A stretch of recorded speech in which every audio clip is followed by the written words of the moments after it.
Good evening. I'm Kelley Challen. I'm the Director of Transition Services here at NESCA, and I oversee our post-secondary transition consultation and planning and assessment services. And I'm here tonight with Dr. Moira Creedon, who is a veteran neuropsychologist, someone I admire a lot.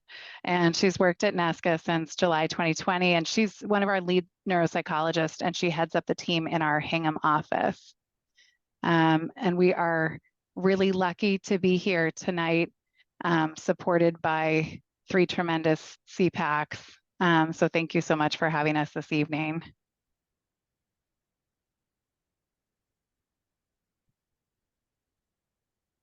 Okay, so before we jump into what our agenda is for the evening, we wanted to make sure that we introduce ourselves properly. So as Kelley already mentioned, my name is Dr. Moira Creedon. I'm a neuropsychologist in our Hingham office. And I want to tell you a little bit about who we are at NESCA so you get a better understanding of why Kelley and I are here tonight to tackle this topic. So NESCA is a practice that specializes in neuropsychological testing, transition services, and integrative treatment practices. We provide evaluations, consultations, and interventions to students from approximately 2 years of age up through young adulthood, so into their 20s and even at times into the early 30s. And we see a wide range of students. Our goal is to provide as many services as we can to support kids and teens and young adults by providing neuropsychological evaluations, by providing transition assessments. We also do diagnostic screening for those who have concerns about early signs of autism spectrum disorder. We have a really robust team that assists with executive functioning and real life skills coaching. We also do quite a lot of consultation with school teams and with service teams to help people understand how a student's learning profile might affect their ability to interact with services. We also do integrative treatment. We have psychoeducational counselors who assist families and teams. And we're located throughout the New England area. So we have an office in Newton. And as Kelley mentioned, I am in our Hingham office. We have one in Plainville, Massachusetts, Londonderry, New Hampshire, as well as Burlington, Vermont. And we see a wide spectrum of presentations. So we have some students who come in with a lot of curiosity about their learning profile of strengths and weaknesses who don't necessarily have a diagnostic question. And then there are many that come in where the concerns are around potential learning disorders, neurodevelopmental disorders, medically complicated students, those with social cognitive challenges, including autism spectrum disorder, those with inattention and impulsivity, where the question is around ADHD, as well as a lot of children and teens, who are struggling with an emotional presentation. So we see a lot of kids where the referral question relates to anxiety or mood disorder. And so with all of this information in mind, the staff at NESCA is really committed to lifelong learning, to collaborating with our community, to advocating for children and adolescents and young adults for the services that they need, and in trying to provide services that really keep up with the literature in best practices for children and teens. And so this is why it's so exciting that Kelley is here to talk with us about this, because this is her area of expertise in speaking about the importance of building this self-awareness and self-advocacy skills for students, especially as they move along the continuum in their educational process and become more a part of the team. So Kelley, I will turn it over to you to talk about our agenda this evening. Thank you. So tonight, we're going to do kind of a range of activities. We're going to just talk through some definitions first. I want to really emphasize why self-awareness and self-advocacy skills are so important for students. And then we'll spend a good amount of time discussing how parents and educators can help youth to increase their self-awareness and self-advocacy skills. And finally, we'll talk a little bit about disclosure and participation in IEP meetings, including talking specifically about meetings next year in Massachusetts when we launch our brand new IEP for the first time in more than 20 years, which is kind of exciting. And we're hoping to leave about 20 minutes for questions at the end of the presentation. So we're going to ask that you save questions until the end, or just if you put questions in the Q&A, that you know that we are going to take those at the end. If you do happen to have a question specifically about a phrase we've used, or a terminology or kind of clarifying something that's on a particular slide. You can put that in the Q&A or the chat. We'll try to grab that in the moment. But for the most part, we're going to take questions toward the end of this presentation. All right, so self-awareness is probably not a new term for anybody in the audience, but I do want to just kind of get us all on the same page in terms of how broad self-awareness really is. So, according to Merriam-Webster, it refers to an awareness of one's personality and individuality. And neither one of those things is a small, sort of a small concept, right? The National Technical Assistance Center on Transition takes this definition of self-awareness a little bit further and describes it as awareness of individuality, strengths, and areas for improvement. So when we think about being self-aware, this includes knowledge of one's strengths and challenges, and also knowing your preferences and your interests, right? Self-awareness is about being appropriately open and specific about these areas. Self-awareness absolutely involves knowledge of one's disability, your diagnoses. It involves viewing disability as one aspect of a complete self. It also involves being appropriately open and specific in reporting accurate information about your disabilities. And it means using awareness of all of these variables to guide in one's decision-making.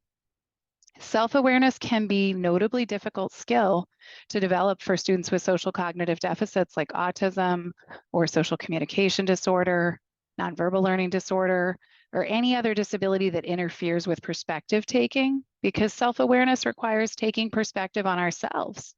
It has to do with accurately perceiving, understanding, and interpreting information about ourselves. And that's inherently difficult for some of the students that we work with and that we're raising at home. So now let's think about self-advocacy. Self-advocacy, interestingly, is not defined in Merriam-Webster. I always go with like dictionary definitions first, and this one's not in there. But Oxford Languages defines self-advocacy as acting in representing oneself or one's views or interests, right? And NTACT, again, takes this definition further, indicating that self-advocacy involves knowing oneself and also knowing one's rights, having communication skills, and also having leadership ability. Self-advocacy is not just knowing one's strengths and one's challenges, but it's also about knowing what's needed to overcome or endure those challenges. It involves knowing what your rights are and having the ability to communicate and fight for those rights at needed times. It's a challenging skill. Since you're here tonight, you've probably already identified that self-awareness and self-advocacy skills are important for your child or the youth that you work with, but you may not realize just how significant the impact of developing these two skills can be. As a transition specialist, I'm very focused on skills that we know can significantly impact making a successful transition for students who've been on special education into post-secondary adulthood, right? Education goes through early 20s if you're lucky. Adulthood goes until 80, right? So we want to make this transition successful. What we know from research is that individuals who have higher levels of self-awareness and self-advocacy have better employment outcomes. They make more money. They tend to be in more optimal living situations. Research also indicates that individuals who have higher levels of self-awareness and self-advocacy have a better quality of life. They're more independent. They're more productive, right? They're more sort of integrated into their communities and tend to just report more overall satisfaction as adults. In thinking about why self-awareness and self-advocacy matter, especially for students on IEPs, it's also important to remember that our goal as parents and educators is to grow adults who don't need us, or at least don't need us as much, right? I'm always hoping to be pushing students forward and making myself obsolete. And I hope that a little bit, like for my kids too, as sad as that is, right? And adult systems, especially support systems, are built around the adults being able to ask for help they need. This can be a bit of a shock because when students are in public education, the towns and public schools actually have a legal responsibility to find students with disabilities, right? They are responsible for finding the students, evaluating their needs, and providing services to make sure these students can learn and make progress. This is an entitlement for children with disabilities who qualify for these IEP services, right?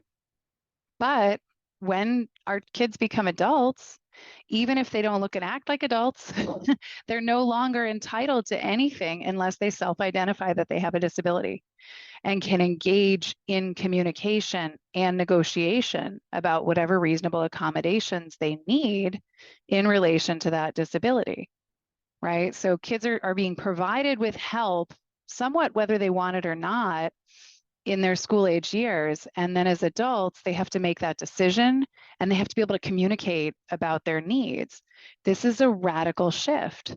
You know, when students turn 18, support people, whether they're working in disability support services on a college campus or human resources at a company or even a human service agency in the community, will insist on talking with the individual directly. And they often will not be open to having other people involved in those conversations. And this goes for medical providers as well. I went to a whole workshop on Saturday of this week with a number of medical providers talking about this transition from pediatric to adult medical care. And, you know, really the medical providers, once someone is an adult, are going to be looking to the patient for information. And so students have to be building those skills to accurately and powerfully advocate for themselves, right? Sometimes advocating in medical situations is really, really difficult. So these are important skills. So if these skills are so important, how can we help to begin developing or to further develop them for students of all ages?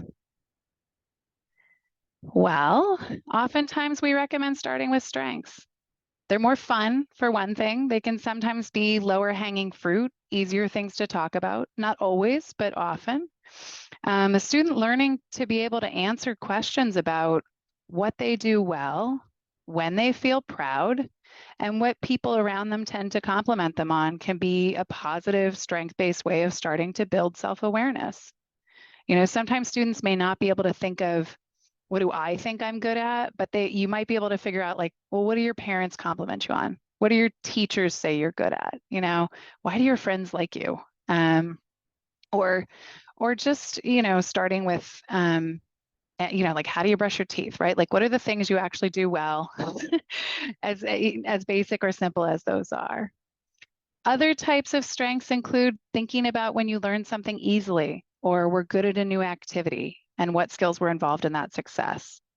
Thinking about a greatest skill or ability, you know, and since students spend so much in time, they might be comfortable talking about school subjects they learn easily or perform well, why they think those subjects are so easy, you know, just starting to really kind of get into what's good about you, you know, what comes easily to you. There are lots of ways to help kids learn about their strengths, including just discussing them regularly at home and in the classroom. You know, think about that. It's 7 p.m. on the East Coast. If you're somewhere else in the country, it's a little earlier, but like, have you had any conversations about strengths today, right? Something you did well, something you're good at. Sometimes at bedtime, I like to just sort of spew out all of the like, here's a few reasons I love what you did today, right? You know, just discussing strengths regularly. Practicing giving compliments and receiving compliments. Sometimes it's really uncomfortable to hear things you're good at, so you may need practice with that. Noticing specific skills or personal qualities that you like about other people. Just noticing some of these different, ways of describing strengths can be helpful for thinking about your own strengths. You can also start like a ritual at home, right? An opening or a closing ritual, like a dinner ritual, bedtime ritual, where you share something you like about yourself and each of you go around and share something that each one of you likes about yourselves, or something that you did well that way, or make a point of sharing strengths about other people, right? You can complete strengths or skills inventories that are paper-based or online. This is the beauty of the internet. I literally sometimes will just Google skills checklists or character strengths or even resume vocabulary. and just go through a list of, you know, strengths that people put on resumes. Have students check off what they think applies to them. You know, oftentimes I'll go through, take just these lists of words, right? What do you think applies to you? And then maybe ask kids to go back through and identify which of those do you think are your top 3 or your top 5? You know, can you think of anything that's not on this paper that is a strength for you? You can also have students brainstorm a list of strengths from scratch and write them out. They could keep a strengths diary. Now that we have technologies for sharing information so easily, you can make a list of something that's available, you know, in a public location. So a personal diary that's maybe like shared with others, or a notebook, or, you know, a whiteboard, a shared notes app on a phone, but allowing other people to contribute and update it. Parents, teachers, peers, right? As well as the individual taking time to update the list regularly. I mean, in some ways, this is the beginning of a resume in the future, but it's sometimes really hard. You may know that you're good at some things, but not be able to really pull those out in the moment, and starting to write those down and internalize that can be incredibly helpful. And then I think about interests, because sometimes the things you're good at are not the same as the things you enjoy, right? Like sometimes they're exactly the same. I love doing this because I'm good at it. And other times there's things that you're really passionate about or interested in that maybe you're not so good about, but they're really powerful for you. So it's certainly important for students to also build a sense of their interests and preferences. What do they enjoy doing in general, right? What do they gravitate toward when they have free time? What classes do they actually like? Not just which ones do they do well in. Also, what are the electives they enjoy or wish they could participate in? You know, what types of activities do they like to do outside of school? And what would they like to do for fun that they haven't tried yet? Also, what do they think they might like to do in the future for fun or even for work? That's always a really fun activity with a student of any age, you know, thinking about like, what are you going to do in your free time when you're 35 or 40? I get really funny answers to that question for students of all ages. And I also like to see how those change over time, right? What I think I'm going to do for fun, and then I've had some more experiences in life, and that changes a little bit. But these kinds of interests are the beginning of building goals for the future. And understanding our interests better also helps us to understand our preferences. So thinking about whether the things we like doing tend to be alone activities or with other people activities, or I like a little bit of both, right? Starting to get a sense of your social cup, I'm going to call it, right? Sort of like, how much do I like to spend time with other people? How much do I need time on my own? If we like being around people, you know, do we like meeting new people or just being with the same group of people? Do we like to be in a big group or a little group? You know, and I tend to model this too, right? Talking about sort of what my people preferences are is a way that we can all talk about our people preferences. So it's not, it's definitely better having these conversations in more of a group-based way, right? As opposed to we're just going to learn about your interests, your preferences. It's also, you know, you can look at things like, does your child like being indoors or outdoors in quiet or noisy spaces? You know, tending to enjoy things that require thinking or that use their whole body. What about words, numbers, or tools? You know, do you tend to enjoy those kinds of activities? Which ones? And how about opportunities to be a leader versus following someone else's expectations? There's so many times that when you start to look at patterns in behavior, you know, students either really enjoy being in a leadership or a control position or really do not enjoy that. That's an important thing to know about yourself. And then what about risk taking, right? Like what's your sort of natural tolerance for risk? Just making a conscious decision to talk about our children's or students' interests is a way to increase their self-awareness. In my home, we borrowed a strategy from some friends. It's called Rose, Thorn, and Bud. My 11-year-old hates this activity. My 7-year-old loves it. So it's not that the same activities always work for the same kids. But right before bedtime, my 7-year-old always likes to talk about something he enjoyed. That's the rose, right? Something he did not enjoy. That's the thorn.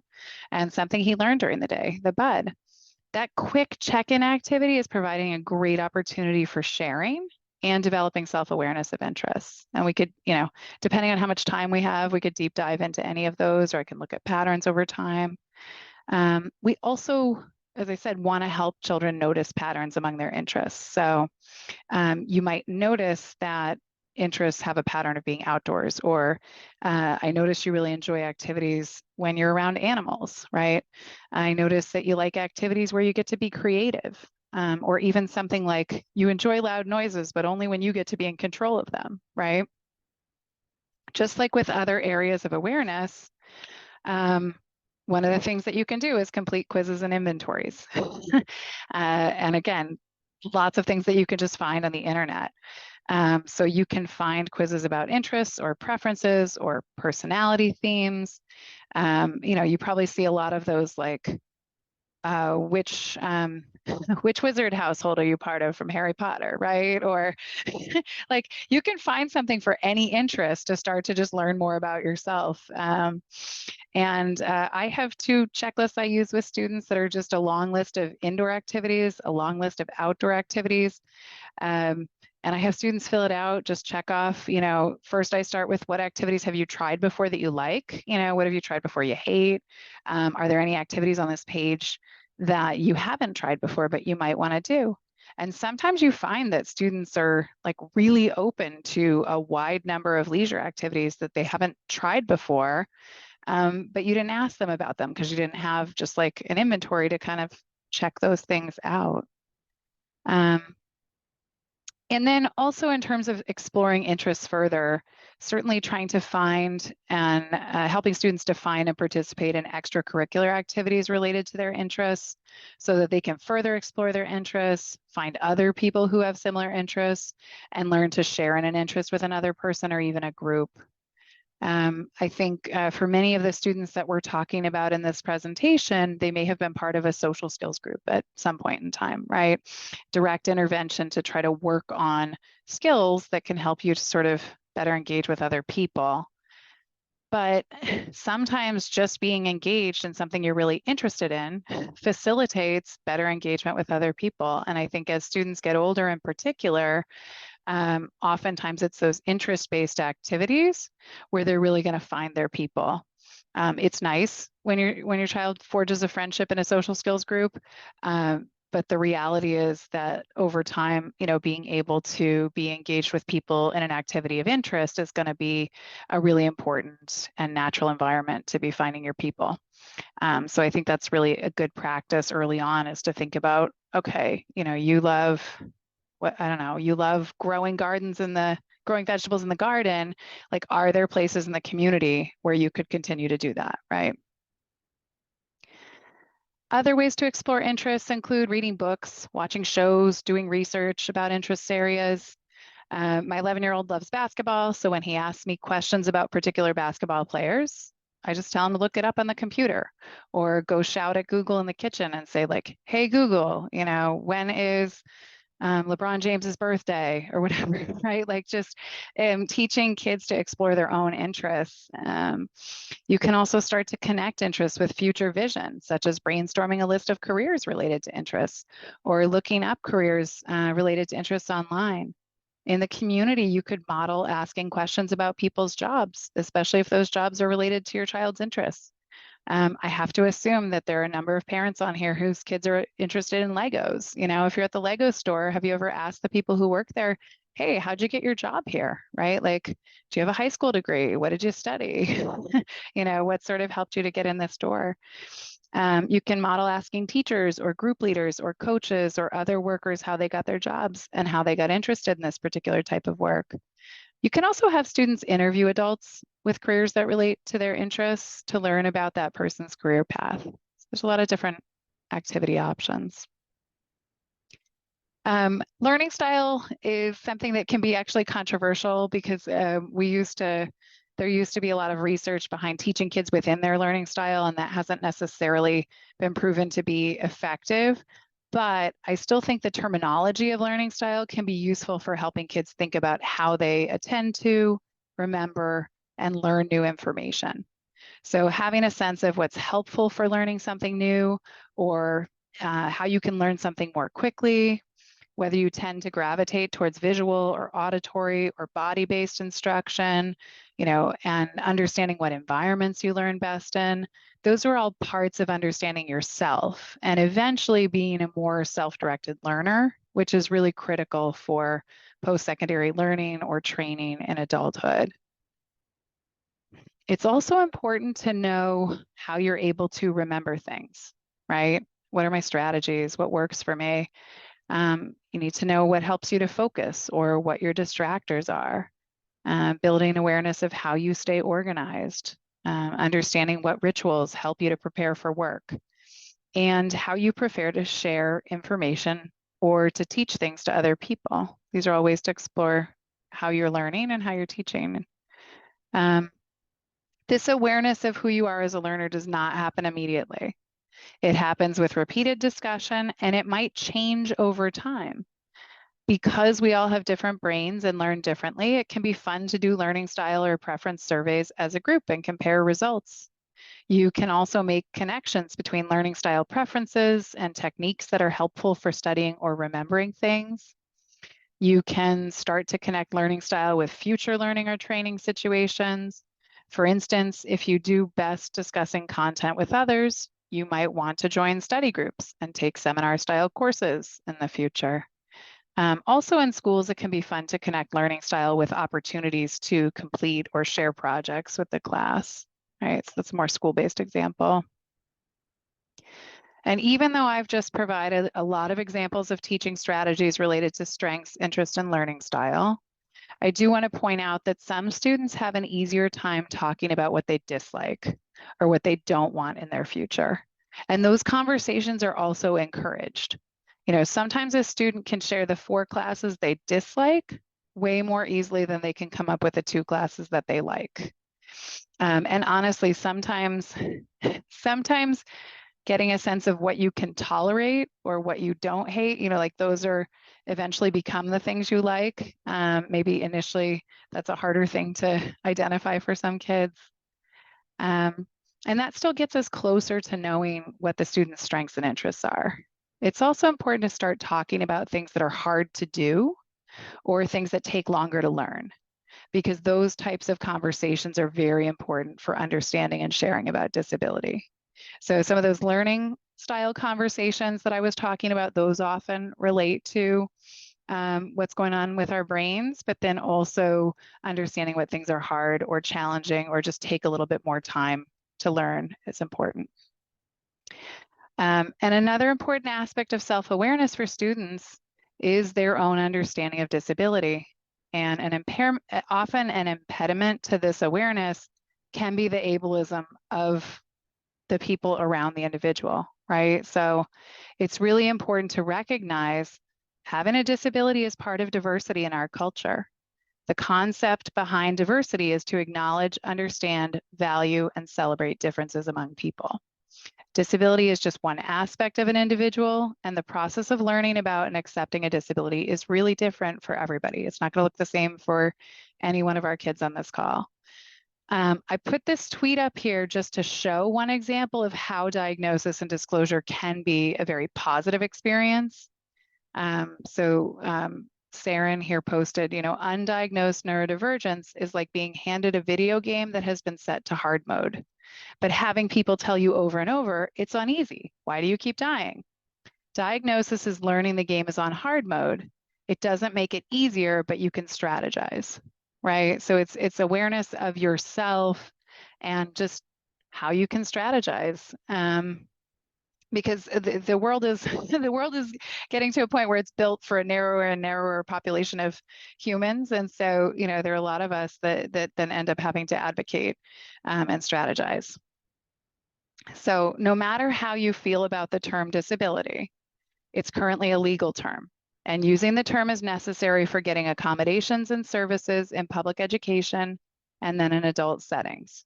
So the more we can sort of normalize and be comfortable, even if we don't love the term, the more we can teach our kids to be able to advocate effectively for what they need because they have to use the term.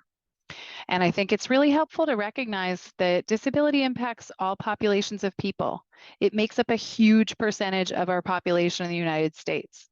In fact, if people with disabilities were a formally recognized minority group, at 19% of the population, they would be the largest minority group in the United States. But we often look and think of this as a small demographic, and it's not, right? So given that this language is necessary, how do we think about disclosure with youth, right? Some things to consider related to disability disclosure include it's a process. It's learning, growing, changing, acceptance, advocacy, and pride over a lifetime. And these things do not all happen in this order. And sometimes you go forwards and backwards or forwards and sideways. Or maybe you can accept certain aspects of your neurology, but not other aspects, right? But this is not, it's not like it just happens one time. You don't just like have a conversation with your kid or your kid has a conversation with another person and we're all done, right? So it's really a lot of conversations, a lot of growing, sometimes a lot of therapy. There's no magic age, right? Sometimes you get the like, what's the perfect age to tell my kid? There is no magic age. It's different for each child. It's important to keep development and readiness in mind. It is also important to recognize that we do often do this later than we should. And so, you know, really trying to think about how to, even if you're feeling like it's too early at this point, is just something to be thinking about. There's also this big difference between diagnostic label versus descriptive info, right? And the descriptive info is honestly more important than the diagnostic label overall, right? Because if you need to disclose information about yourself in order to get an accommodation or in order to have someone else understand a little bit about who you are, your diagnostic label doesn't do that. Being able to describe what's hard for you, what your strengths are, that is what helps another person to understand what your diagnosis means to you. So you really, the more that we work on the descriptive info and then helping students to buy in on the descriptive info, you know, it's like, you know how you're really impulsive and sometimes you forget things and sometimes your emotions go from 0 to 100 without you, you know, without you knowing what's going on, right? Like, you know, all of these things, we actually know they're connected to this label, right? So there's ways to really link the descriptive info and get buy-in on that first. It's also important to recognize the impact and try not to minimize. You know, it's not a conversation, it's significant information. And we need to appreciate that and not just sort of try to minimize. You know, no piece of who your kid is a small piece of information, right? It's sort of just, it's all information. Here are a couple of other, you know, ways to work on disability disclosure. You could certainly use books. We have so many books now, internet, television resources, so many TV shows and movies with characters who are portrayed as having certain diagnoses. It's important not to just use one TV show character, right? Because if your child either really gets into like, yes, I'm exactly like that character, or I'm nothing like that character, then you may or may not get buy-in. So making sure you've got more than one resource can be helpful. It's really important to talk about, you know, brain development and function, right? Like a very sort of technical way of looking at things works for some students. And we've talked about, you know, discussing preferences, learning style, personality style, interpersonal style, organizational style. You can also compare and contrast strengths, right? This is something you're great at. This is something you're also good at. It doesn't come quite as easily as that thing that you're great at. And also talking about the people and supports that provide help. Being on the later end of working with students, sort of toward the end of high school, I cannot tell you how many students maybe know they're on an IEP, maybe have even been to an IEP meeting, but have absolutely no idea what accommodations they're being provided with or which of the people that's interacting with them during their day is actually a service provider, as opposed to what just typically happens at school. So it's really important to know who are your helpers? How do they help you? What are the different supports that are working for you? And this is different at different ages, right? But also, being honest and asking others to give honest feedback. Sometimes, a lot of times, people will give not so honest feedback to students, trying to be kind or polite. And then that makes it really hard to help a student understand, oh no, this actually is a problem, right? Like if you show up every single day at your volunteer work site or at your school and you never say hello to anyone, even though everyone's being nice about that, everyone's also noticing that you never say hello to everyone. So we need to actually be honest about things that are maybe not working so effectively for students. Certainly relating or comparing strengths and challenges to known people, family members, TV and book characters, using division of labor at home to highlight strengths and challenges. I love to do this, right? If there's things that someone does better or worse or quicker or slower, you could just talk about differences, right? There are differences between every single human being in your household, every single human being in the classroom. Like just talking about the ways that we are all different can make it easier to be able to handle more substantial disclosures. And then involving students in feedback discussions with a psychologist or a counselor or a special education teacher or a neuropsychologist like Dr. Creedon, so that students understand their assessment information, right? If a student participates in testing, they have the right to know how they did in a way that makes sense to them. So I'm going to let Dr. Creedon talk with you more about this idea of feedback. So I tend to think of these feedback sessions with children and adolescents as an opportunity for intervention, to talk about all these opportunities that Kelley has just discussed in terms of exploring a student's strengths and their areas of challenge. And what's fun about this process is that then we can use real information and real experiences that students are remembering. It's sometimes really hard for them to remember that test you took 3 weeks ago. But as soon as I say to students, remember those 2 color blocks that we put together to match those designs, that jogs their memory right away. And so this is why NESCA prefers to do these child and adolescent feedback sessions, why we do offer them to students who participate in testing. But this doesn't have to be exclusive just to the work that we do. So you can think about doing this with other testing opportunities. So I usually recommend, as Kelley was saying, there's no magic age for doing this. Students are talking to me sometimes when they're young for 15 minutes. Sometimes when they're teenagers, they're talking to me for 45 or 50 minutes. And so we want that flexibility in time, because if a student is interested in their profile, we're going to roll with it and give as much information as we can. It's really important that the information is delivered in a developmentally appropriate way. So while parents and teachers may hear information about a student is functioning at this percentile compared to this, that's not meaningful to students. And if we get caught up in numbers, students are lost in the information. And so I like to really use a strengths-based approach, as Kelley was describing in the beginning, and I use specific tasks. So this is a lot of times when I'm saying, remember when you worked on math problems and they looked like this on the sheet, you were awesome at that. Remember when you were looking at these pictures and trying to spot the differences between them. What an incredible strength you have. And I try to foster that self-awareness by saying, I want you to notice. Have you ever seen that it's a little bit easier for you when you study for a test this way? That's because you're great at that. And so I always start off with, what is a student doing well with? When I'm discussing the areas of weakness or a diagnosis, what I'm typically trying to do in the beginning is to elicit some of those referral questions directly from a student. And here's what I mean by that. Parents come in and say to me, I think my kid has ADHD. I think my kid might have problems with social anxiety or whatever the concerns are in that moment. And so parents are typically pretty good at generating those referral questions.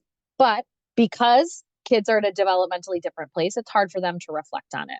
And so I use more open-ended conversations. And I might say, as Kelley was describing, tell me about a class that's fun for you. What do you like to do at school? You like to be on the playground, art class, whatever it is. Or what is the worst class? The minute it starts, you think, ugh, I don't want to do this. And students are more than happy to come up with that. I get a lot of information with that question. And what I do is ask more questions about that. So if the answer is, I hate math class, I'd say, oh, I get that. Tell me what you're doing in math right now. Are you doing fractions? Oh, are you doing geometry with all the shapes? Oh, I wonder why. And students will start to give me, no, that part's easy. Oh, no, that's the part that's hard. Oh, no, I actually have a lot of friends at school, but I keep getting in fights on the playground when I'm playing kickball and get in an argument. Kids will start to give me information that helps me kind of hunt down the path of what their question is. And towards the end, I try to reframe that with, so I'm wondering if one thing we can learn from testing is, why are math word problems so hard? Why, if you're so curious and have so many cool facts to share, do kids walk away when you're telling them about every creature in the Pokemon universe? They'd probably be upset that I said creature, but all the characters in the Pokemon universe. So I wonder if that's a question we can ask. The best way to do that is obviously to do that in the beginning of testing. But if we don't accomplish that in the beginning, we can still do that in the beginning of a feedback session. What I like to then do is say, the very first thing is say, after we've elicited those questions, oh, I see it too. Because there's something really powerful in having an adult validate the concern that you have and to say, I believe you that this is hard for you. I believe that this is an area that is really challenging for you. I suspect that I know why. I suspect that it's because looking at visual information is really overwhelming. Good thing your language is incredible. Or I see why this math problem is really hard for you because it's hard to decode words. And so if it's a long word problem, you're going to get lost. Or I see why, if you are a person that's really disrupted by loud noises you can't control, why that school assembly is hard. And so I think there's something really powerful in validating that and then describing some information.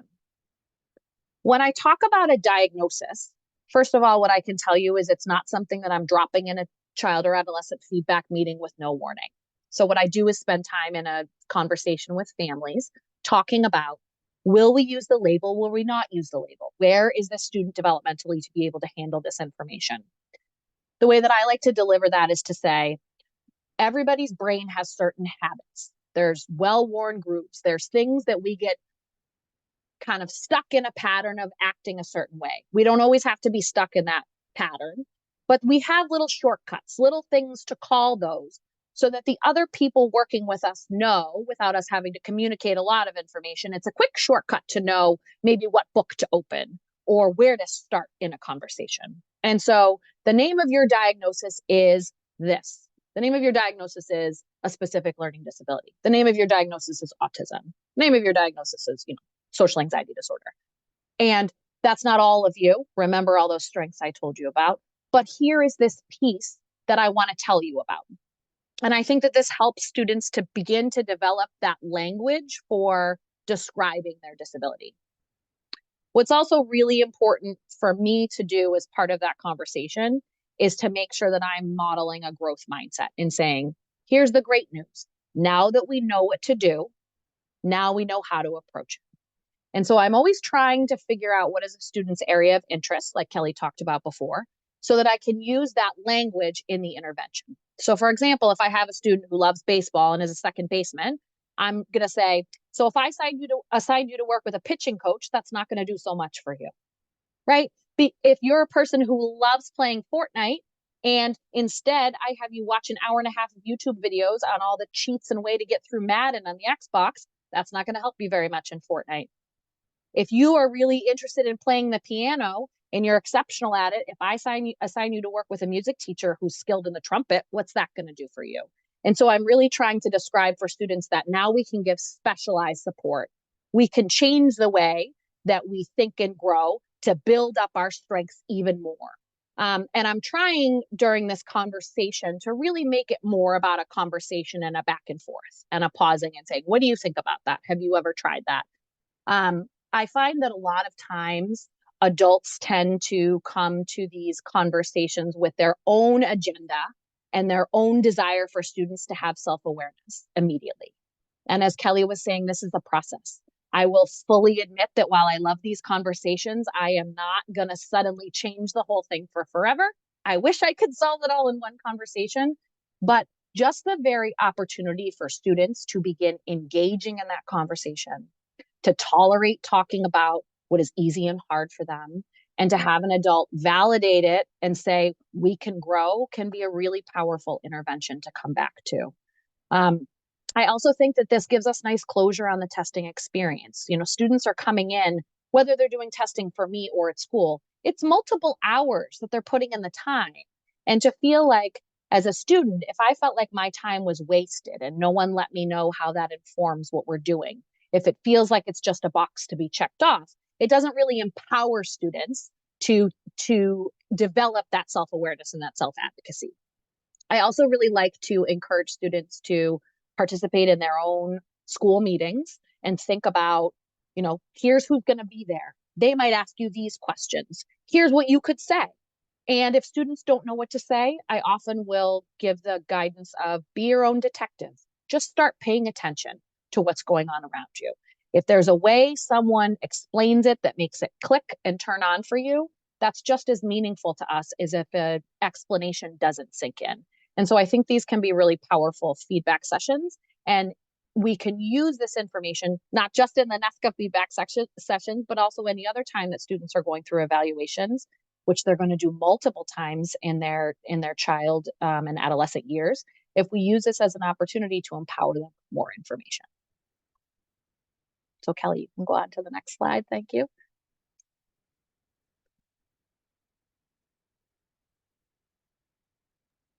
Sorry, I had a technical glitch with unmuting.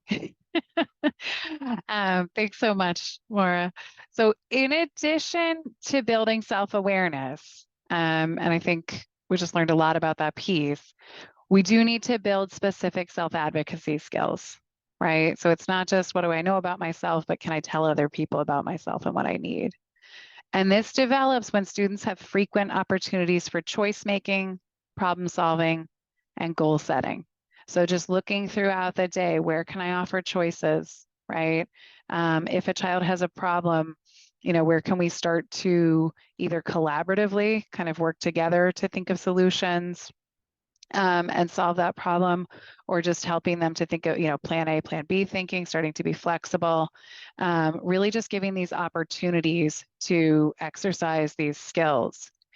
Modeling advocacy is really important. So students know that it's okay to stand up for themselves when they've been wronged. I worked with a group of sort of like early teenagers, and we were learning travel training and using a subway system getting in and out of Boston. And we had a really unfriendly driver who was rude, rushed one of the students, called him a name. The student just needed a little bit longer time, both for motor reasons and for processing reasons, to get money out. And what the driver did was completely unacceptable in terms of just treating this student in a human way. So we went through the process of calling to file a complaint together so that he could learn about his rights and that it's okay to file a complaint when somebody does things that are not okay to you. And one of the things I do want to just emphasize too is, like, us as adults listening when students do make choices or decisions, if we can't, you know, like at least validating, even if you can't honor it right in that moment, is incredibly powerful, you know, but also looking for ways where the student can have some control and some voice. There's nothing I hate more than working with a student, empowering them to come in and talk, and then having adults not listen, right? That's terrible. So we just need to think about how we can listen and validate on the adult side, and we're empowering over time. And then I do want to talk about active involvement in the IEP, because we know that participation in the IEP process itself is a really solid evidence-based way to build self-advocacy skills. So looking at self-advocacy, I apologize if this is a little blurry, but it's one of my favorite cartoons in terms of thinking about this process, right? So, you know, we're looking at Mike here. He's getting ready for adulthood, and he says, and you, Mike, I think I'm going to write and be a journalist or something. And then he's talking to his friend as he leaves class. If I go to college, I'll probably have to move out of the house. I can't wait to be on my own, man. I can't wait to be independent. I can't wait to make my own decisions. And then his friend says, so which colleges are you going to apply to? And he says, I don't know. My mom's looking into it. right? And that is part of this process too. I think as students begin to individuate and act a little bit more independently, they're still going to turn around and look to the adults in their lives for help, right? There's a little bit of ambivalence to this process, but we need to keep empowering and pushing and just remembering, like, anytime you're asked to help or to do something for, like, is there an opportunity either to co-do this, right? Or for me to teach you to ask even more specifically, just trying to kind of shift who's in the driver's seat over time. So let's talk about IEP participation. You know, the IEP is the most important document developed regarding the student with disabilities at school. And at IEP meetings, critical issues are discussed and imperative decisions are made. And if the IEP is developed without the student or only with token involvement, right? They're sitting in the room, but they're not actually participating in the process, then what the student learns over time is that their voice really doesn't matter, right? Whether I go to the meeting or not, whether I say anything or not, this process is just going to keep moving without me. And that compromises and even sabotages, you know, real self-determination building, right? Students really feeling confident with their self-advocacy. So when we keep students away from their IEP meetings, we are actively delaying students being able to advocate for themselves in meaningful ways in adult lives. If there are team dynamics that prevent students from being part of the team, those need to be addressed. Students need to be taught about IEPs, but sometimes it's really staff and parent training that makes student participation challenging. In terms of what we know from studies, findings from a 3-year study of middle and junior high and high school students on IEPs found that, you know, when students were generally involved in IEP meetings, sort of in general, students knew what to do at the meetings less than everyone else, followed by parents and then by general educators. Students talk less than everyone else, and special educators talk the most. Students felt uncomfortable saying what they thought more so than anybody else. Students reported that they helped make decisions less than anyone else, and students understood less than anyone else in what was said.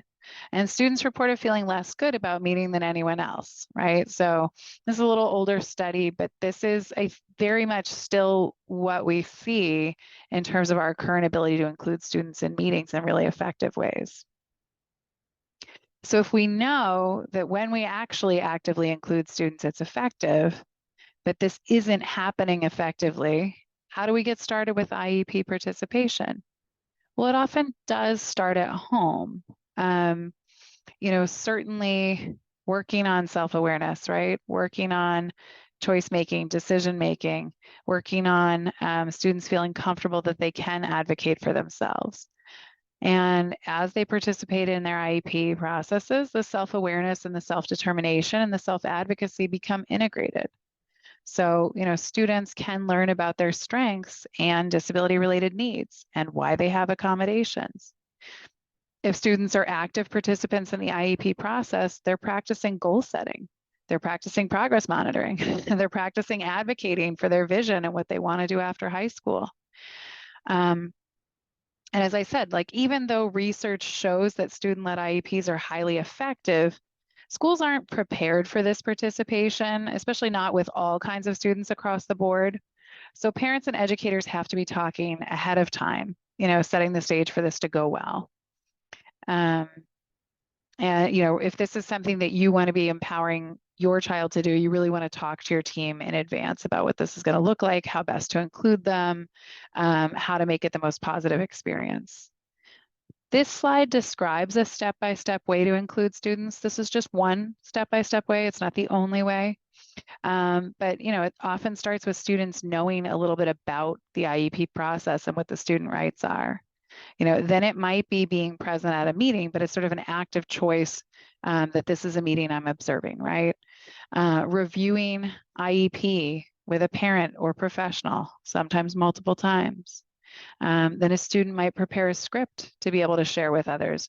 I've worked with some students who are uncomfortable sharing their own script, and then we talk about, well, who's your favorite teacher, or who's your favorite person on the team? Is there somebody else you want to read your script for you, right?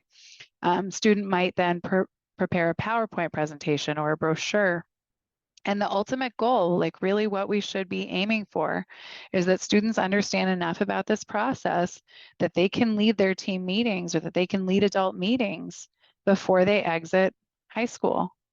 Because when they participate in meetings in adult settings or with adult human service providers, they have to be able to be active, participants right at the center of the process.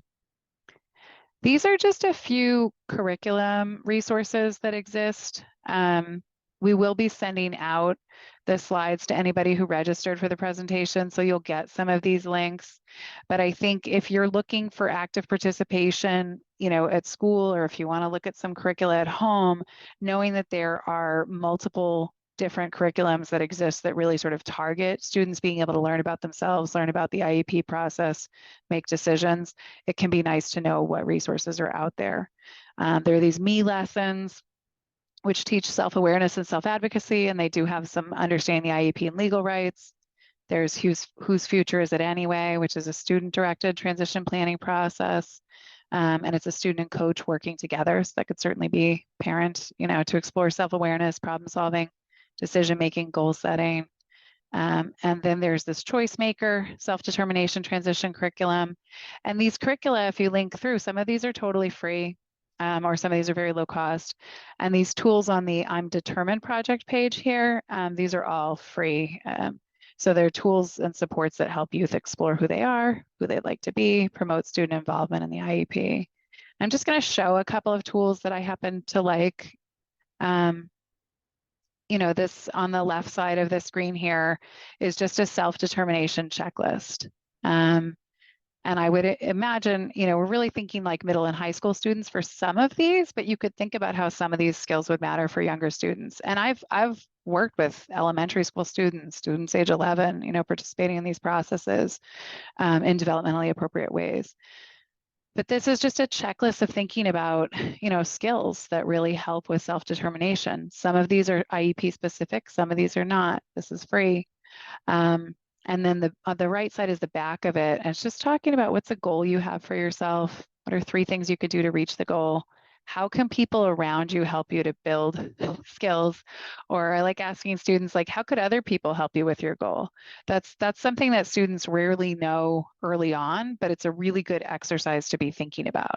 It's like, in adult life, we're not really independent, right? We're interdependent. We need other people to be able to achieve our goals. So starting to think early how other people can help you achieve your goals is a really important mindset.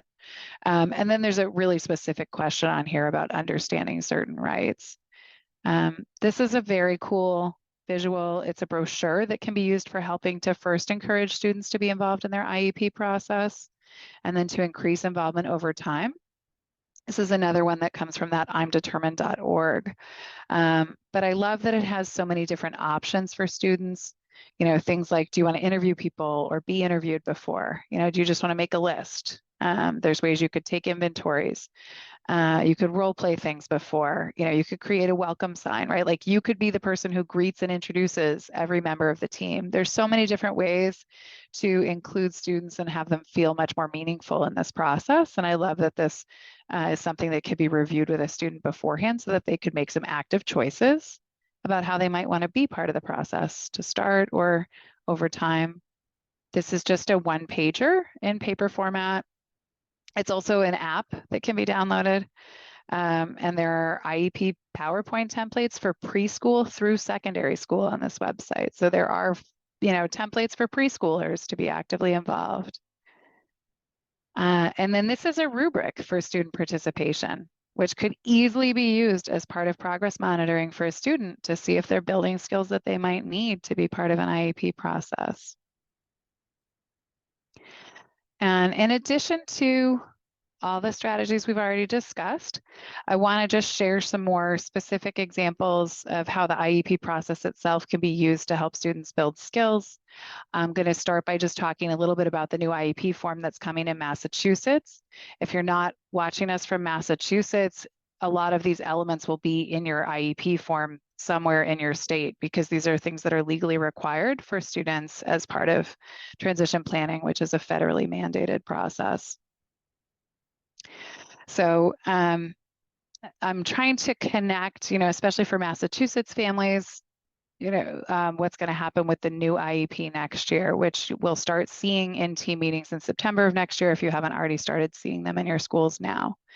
There are plenty of other people offering training for parents and professionals on the new IEP format, right? So Leslie has been presenting over at the Federation for Special Needs. I've seen Laurel Peltier presenting different places. Russell Johnston's offered a lot of training for professionals. So there's a lot of training out there if you want to be able to talk about the nuts and bolts. But I want to really think about how this format and how IEP formats more generally require student participation and are going to really sort of change how students are part of this process. So first and foremost, on the new IEP, students are named ahead of parents on the very first page. That's a big deal. And this is not intended to devalue parent input, right? This is us starting to help students perceive that they're in the driver's seat, but it's not to say that parents don't matter. So we're looking at student and parent concerns, right?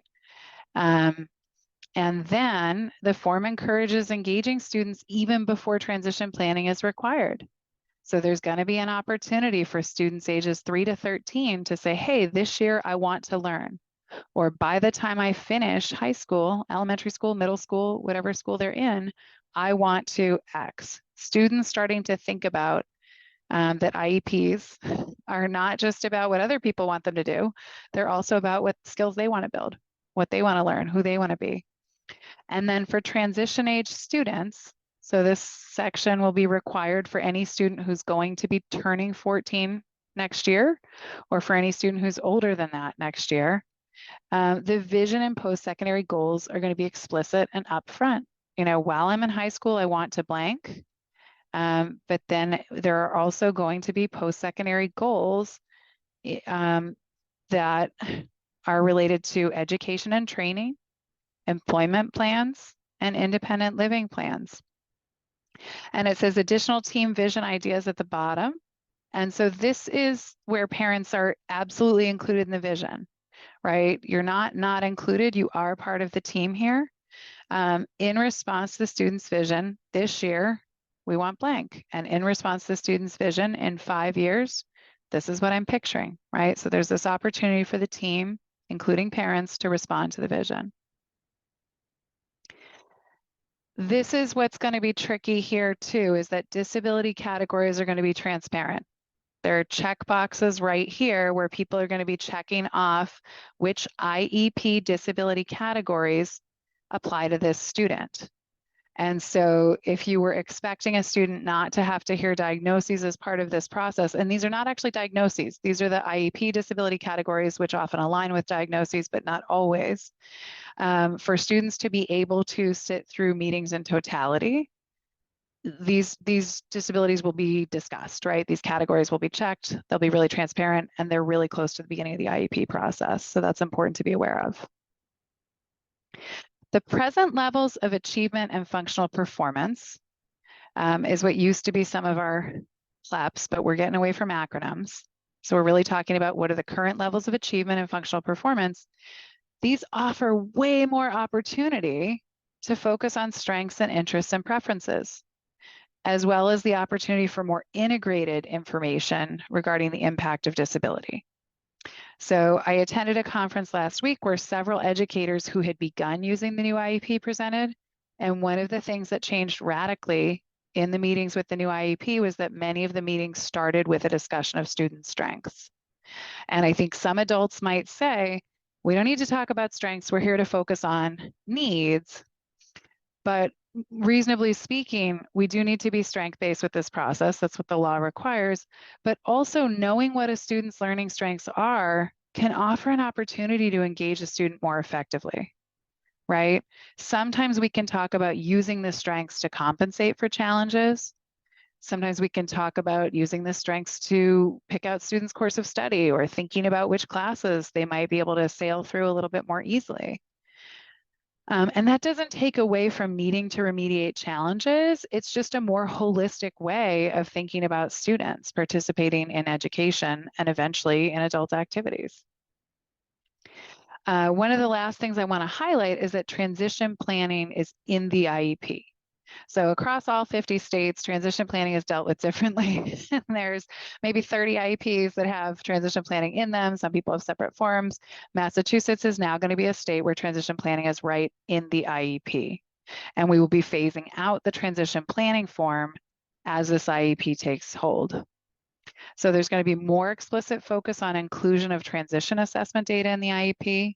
Students should have more information about their present levels of performance in relation to future education and training, employment, independent living, and community engagement. There's also going to be more forced discussion around graduation date, course of study. It should be really obvious if a student is going to be working toward obtaining a diploma or a different type of certificate.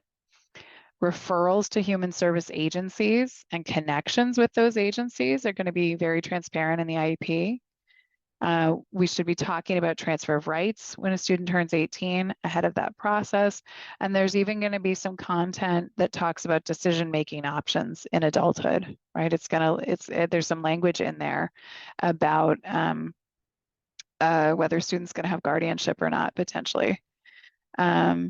These important aspects of transition planning are no longer in a separate form, right? They're going to be more part of this IEP process, and there's going to be explicit language in the response section.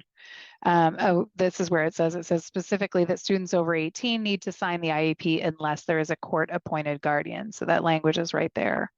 So there's a lot of things that will be new, but it's all the law's always been the same. It's just that our form is matching it a little bit more nicely. And so all of these things should be in IEPs across the country. We're just finally doing them more transparently.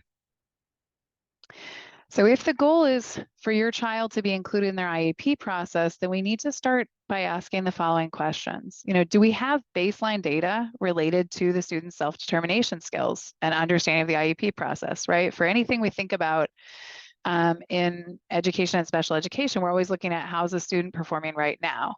So what do we already know about students' skills? If not, do we need assessment? We've talked a lot about developing these self-awareness and self-advocacy skills. There are assessments that help to sort of get at some of those skill sets. If a student's going to be involved, is there a plan for preparing the student to participate? The plan is not just that the educator invites the kid 15 minutes before the meeting, right? We need to really think about how we're planning for this. What barriers might prevent a student from full participation? How can we eliminate barriers? Does the school district have training? Is there a plan for the student to learn to lead their IEP process before exiting high school? So these are some of the things we need to ask. We might need to address some of these barriers to participation, right? Sometimes you need a longer meeting for a student who needs more time. We need to prepare them. We might think about pre-meetings. Certainly, sometimes a barrier might look like student motivation, but really we're looking at stress, right? Needing to reduce anxiety. Sometimes we just have to push a little bit more for a kid to be in the room. And we don't want that to be a self-fulfilling prophecy. Some other potential barriers could be disability-related challenges themselves, right? But we can modify team meeting processes to engage students better in the process. Loss of control is something adults worry about a lot, right? Like if my kid's in the room, they're going to talk the whole time. We're not going to get through what we want. But that's what we're working toward, is everyone being able to equally participate in the process, and that may take some practice. And we want to teach students to be in control. And sometimes students really surprise you. There's also a barrier could be that other people on the team are not interested in trying. And it's like, well, we still need to keep trying, and I know that's hard. I know as parents, we're burnt out, right? But this is something that's really important to push for. The next couple of slides are just some examples of annual goals and objectives that could be part of an IEP right now to help prepare students to be more part of an IEP in the future, right? So you can have annual goals around students understanding and communicating their disability-related information. That is absolutely possible as part of an IEP, to really be working towards reviewing their testing, being able to name their strengths, being able to name challenges, being able to name 3 to 5 accommodations, right? Being able to name adults they can go to for support. This could all be something that is being worked on over the course of a year. You could have an annual goal about a student being able to actively participate in all of their school-based meetings by the end of an IEP period, right? So again, being able to communicate strengths and challenges, being able to express leisure and extracurricular and academic interests, setting a mid-year point to saying a student's going to be able to name a personal goal for the calendar year and 3 short-term goals that go into that, and being able to engage in other activities that will help them prepare to be part of their team meetings. And then you can have an objective that's specifically that they're going to attend all the transition planning meetings that happen. This is another example, with fated scaffolding, student will be able to communicate post-secondary plans, right? Part of special education is inherently preparing students for employment, inclusive employment in the community. That is the goal. That's right in the law. Being able to prepare them for learning or training, being able to prepare them for independent living when appropriate. So certainly students need to be able to name these things, and it's okay to have an IEP goal and some objectives that go along with that. And then the last one that I'm going to highlight might be, being able to explain IEP contents to someone else. And that's really technical and challenging, but it's also really important, being able to locate different sections of an IEP, being able to name the accommodation specifically, being able to share what their annual goals are. Like, what am I working on? I was just watching a webinar earlier today. It's an assistive technology specialist from a college who talked about being part of her own IEP meetings in high school. And as a senior in high school, one of the objectives in her IEP was to be able to self-advocate for herself. And she didn't know that was in her IEP. And there's so much irony packed in there in terms of she's working on self-advocacy and has no idea she's working on self-advocacy, and that it was really late in the game to be working on that skill. So it's just, it's so important for students to know, like, what has everybody else figured out is important to work on? And for students to be part of prioritizing, here's what I really want support with, and here's what I think I could do on my own or with other people. So these are just some different examples of that. So we're here at 8:12 p.m. I'm going to push through one more slide that just has some contact information. I really strongly recommend subscribing to our blog because all of our staff contribute to this on a weekly basis. So you get really interesting information coming out about sort of all stages of life, all types of diagnoses. It just comes out once a week. When I blog, I just write about anything I've had to explain a few times in the last few weeks, right? So one of the things I've been talking about recently with families is housing in adult life. So that's what I just put out as a blog this week. So I do recommend that. And then I want to move on to some questions. And I'm hoping that I left a good amount of time for questions. So feel free to ask about anything we've presented on or other related questions. If you can, try to make the questions general enough for everyone in the audience to benefit. And then just remember that we're live streaming this presentation, although we'll try not to read any like personal information out loud or anything like that. So we do have a couple of questions. Kelley, I'm not sure if you're able to see these. We have one about sometimes the use of the term disability is either not truly applicable or automatically looked at as negatively. With descriptive label being more important, is the word disability really crucial? And how about neurodivergence instead?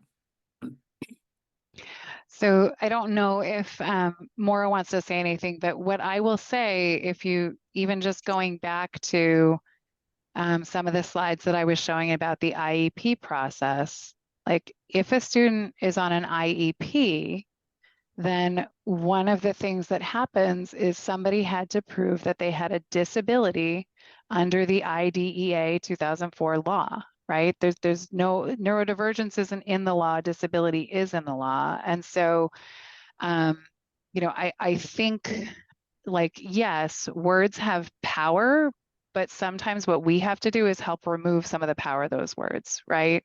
We need to be able to just use the word enough that it's just a word, and understand that that is just a word that unlocks the door to whatever it is, special education.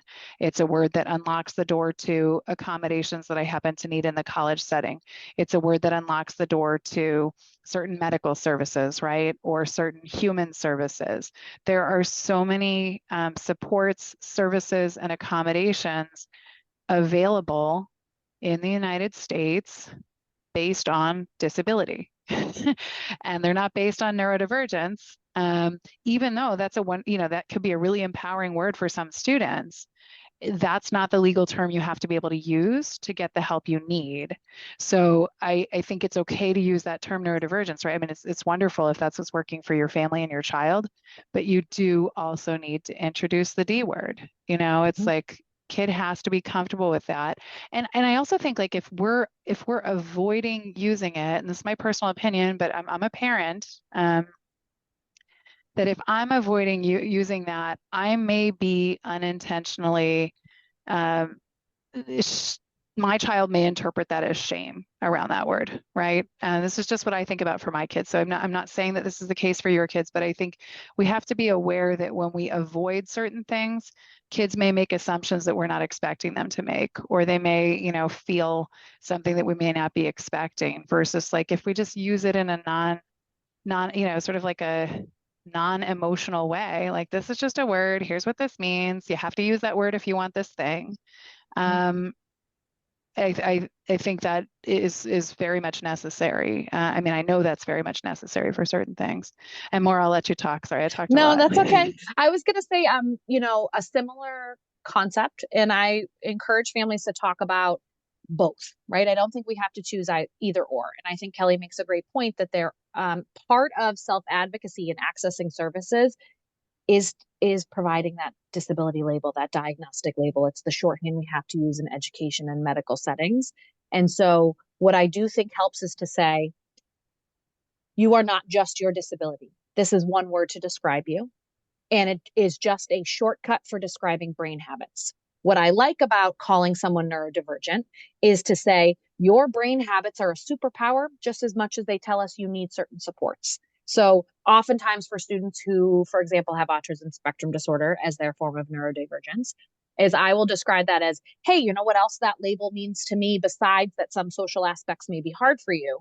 What that label also tells me is that once you have been taught a routine, you are exceptional at executing that routine.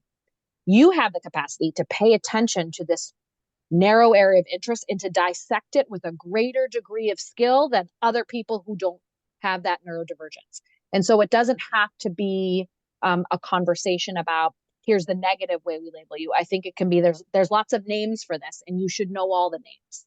And I want you to know all the names because I think that can encourage that. But I certainly, hear you that we want to make sure that we're using a strengths-based approach, that we're empowering our students. And it might help them to know, like Kelley gave us the statistic, up to 20% of the population, or 19%, I think she said, fall into this category. So it's a situation in which someone's not alone in that profile. And there are plenty of categories, especially the categories that we use for the IEP process, that actually have the word disability right in them, right? Learning disability, intellectual disability. So there are a lot of times that it's just part of how this thing is categorized. And so there are times that it just is not avoidable. Okay. We have another question here. My son has been diagnosed with autism, but he does not accept this diagnosis. How do I help him to accept that this is real? Well, I think I hear that one quite a bit. I don't know about you, Kelley. So what I would suggest in those situations is to have a conversation about, to pull back and say instead, what are your areas of strength? What are areas that are frustrating for you, or things that bother you, or things that get in the way? And sometimes students might even say, well, one of the things that gets in my way is that you keep telling me this, or you keep making me do this. And so I think that in that conversation, what I'm often doing is reflecting. I'm noticing that sometimes you can get a little stuck on the words I'm using, that maybe I'm not choosing words that feel like they meet with your experience. Sometimes getting stuck on wording is one sign of this pattern of thought. Or I'm noticing you saying you want to have more time to hang out with friends, and maybe, I think what I would talk about is more of the descriptors of it, right? And talking about what a student describes as their own personal experience of strengths and weaknesses, and saying, actually, that pattern that you're describing, we have a name for that pattern, and here's the name for that pattern. But I go back to Kelley's slide on this is a process, and there's a big piece of pushback that is part of the process, and actually maybe even a healthy part of the process. And so that psychoeducation around disability awareness is a long-term process. You're not going to get through it in one conversation. And so what I think of in those situations a lot is there's no need to have the tug of war. You can drop the rope sometimes and say, okay, if that's how you're feeling today, we don't need to keep having this conversation. We'll talk about it another time, to allow students that space to kind of maintain their own self-regulation to be able to have those conversations. I also think sometimes those of us who are not neurodivergent come up with really complicated hypotheses about why something might be challenging for an individual. And sometimes what we're thinking about is much more complex than the reality. And so I think it's important. In many cases, the step is like, take a step back and let's talk about, characteristics as opposed to labels. But sometimes there's also this conversation around like, well, what would it mean? Like what does it mean to have autism, right? Like, what do you actually think that means? And sometimes it's like, well, I saw this particular TV character and I have nothing to do with that TV character, so I can't possibly have this diagnosis, right? And so then it still leads down the path of accepting different characteristics and psychoeducation around how those characteristics might eventually conform into a particular label. But I do like sometimes there's like a really specific, well, I hate that person and he's got that label, so that can't possibly apply to me. And there can be like a pretty simple path to a little bit more tolerance of a label. So it can be so important to just explore more about, why and what that would mean with students when they're ready to do that. So we have another one here about my daughter refuses to be part of her team meetings. She does not want to miss any of her classes. Is there anything I can do about that? So I think a lot about Kelley's slides. I'm sorry, I'm jumping into this one, Kelley. I was thinking it during your slides. I think there's a lot of ways that when students can't participate in IEP meetings or they refuse to participate in IEP meetings, our gut reaction is to interpret that as lack of motivation or resistance to the process, when really there might be these really practical small things that are going on. And so I would encourage the student and the parents to advocate to say, we need to figure out a time in the schedule, even if that means we have to agree that the IEP meeting is pushed out a week, so that we can find a time in the schedule that allows them to miss a class period or to be, to hold their IEP meeting during a study hall. I think there's times when students may be very anxious about going to an IEP meeting because they're unsure who will be there. And so having a list of all the participants who will be in the meeting, recognizing who don't I know, how can I be introduced to those people before I go in? And I also think there's big memory demands in an IEP meeting. And so as Kelley was talking about, preparing a PowerPoint or a brochure, or even just having lists of people's names and the agenda in front of us, I think there's a lot of supports that we can give that we don't necessarily think of, that, as Kelley described, sometimes the answer is pretty simple. I don't want to miss biology class because I have a test next Tuesday. And so could we please make sure that this meeting is held at a different time? And I think that's one of the most critical pieces of self-advocacy, is that when a student speaks, we need to validate that, and we need to do everything we can as a team to accommodate that request, to hold it at a different time, or to accommodate the environment to make them feel more comfortable. Anything you would add, Kelley? Yeah, no, I mean, I think it's just so funny because we don't think enough about preparing for IEP meetings the way that we would prepare for like an instructional lesson, right? It's like still looking at what are the accommodations that student needs, right? Like what are the services the student needs? Like how do we how do we think about making this process accessible for this student? And then I think there are times when it's just not the right time of year for the student. So, maybe we need to shift the time of year for the IEP meeting. Maybe we need to offer a pre-meeting or, offer to get the student's voice in the door first and then sort of make a plan for getting them in the next time around. Just thinking about being creative, but making sure that it's not just opting out permanently is so important. Great. We have another one here. My son does not believe he needs to work on building any skills. He says that he knows how to do everything from chores, work, school, and that he just doesn't feel like doing these things right now. That sounds like my kids sometimes. Does anyone else is relating to that as a parent in this call?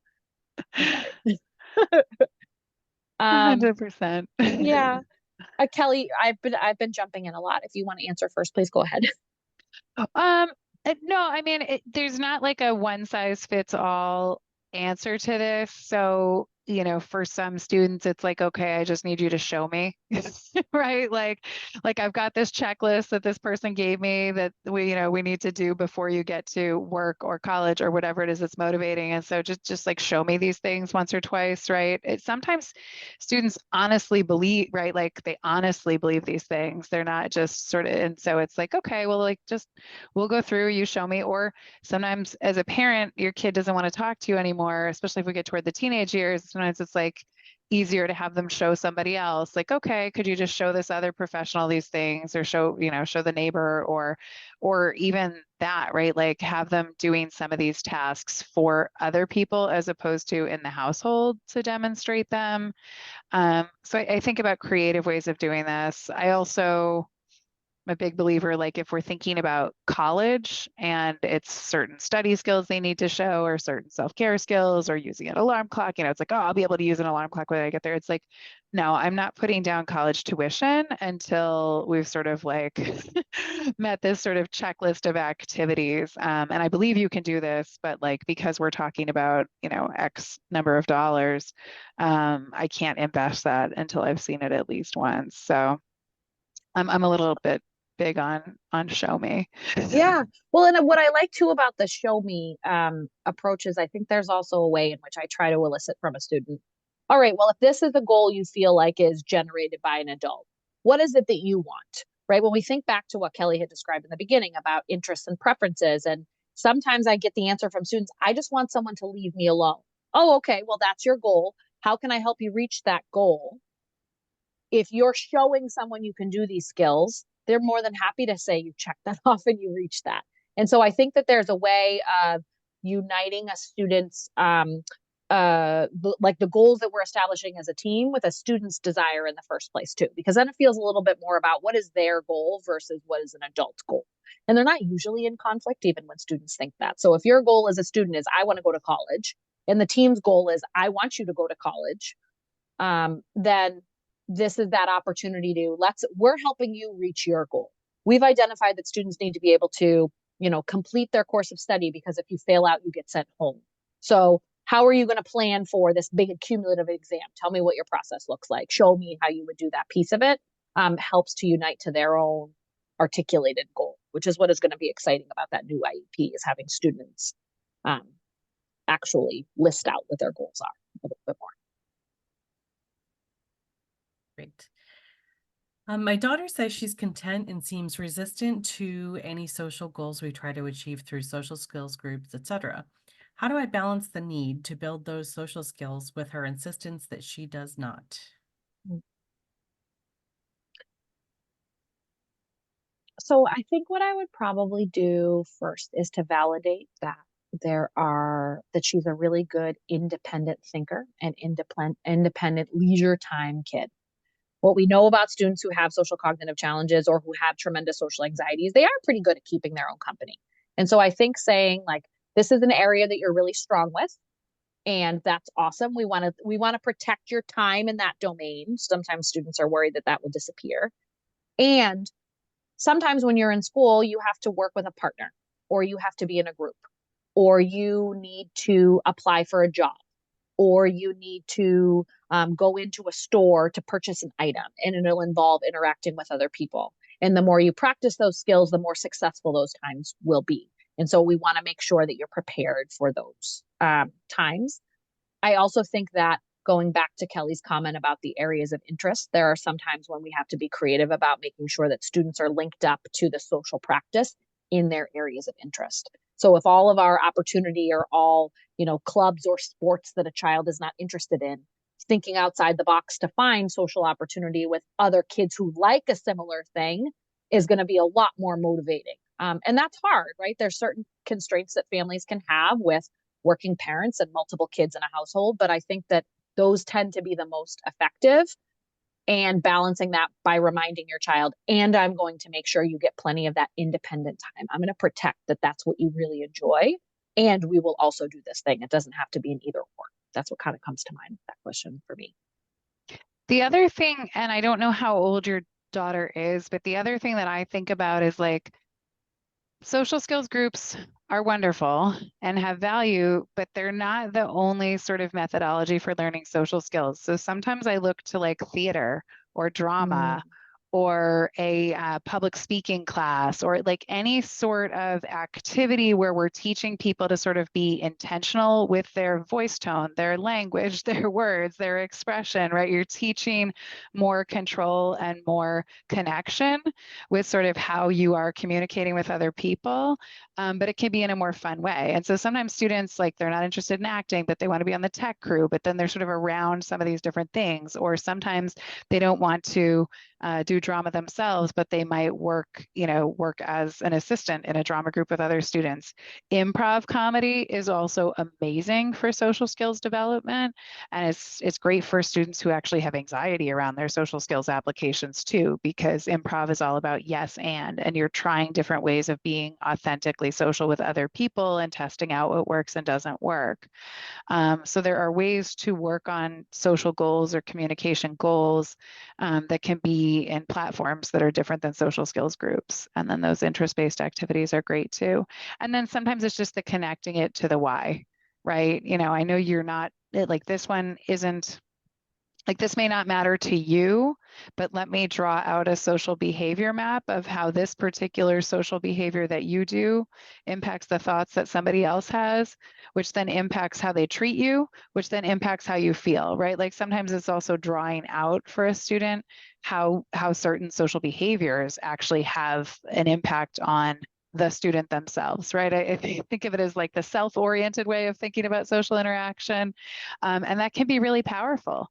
Like, you may not realize that when you said this person had this other thought, so they did this, and then that's how you ended up feeling. And so then, like, sometimes it's just drawing it out with a picture, with a map, with cartoons, helping understand why those skills are important in a little different way. I'd also add, I'm sorry, I know we're running short on time, but one of the things that I would also add is not to underestimate the need for students for us to plan the social outings, especially as kids move into that middle school and high school time. Hanging out or these open-ended social activities can feel really overwhelming. And so sometimes finding much more structure in an activity. So for example, I had worked with a student who really struggled with social skill interactions, but really loved to ski. You actually don't have that much social time if you're sitting on a chairlift with someone for a little while and then you're skiing independently.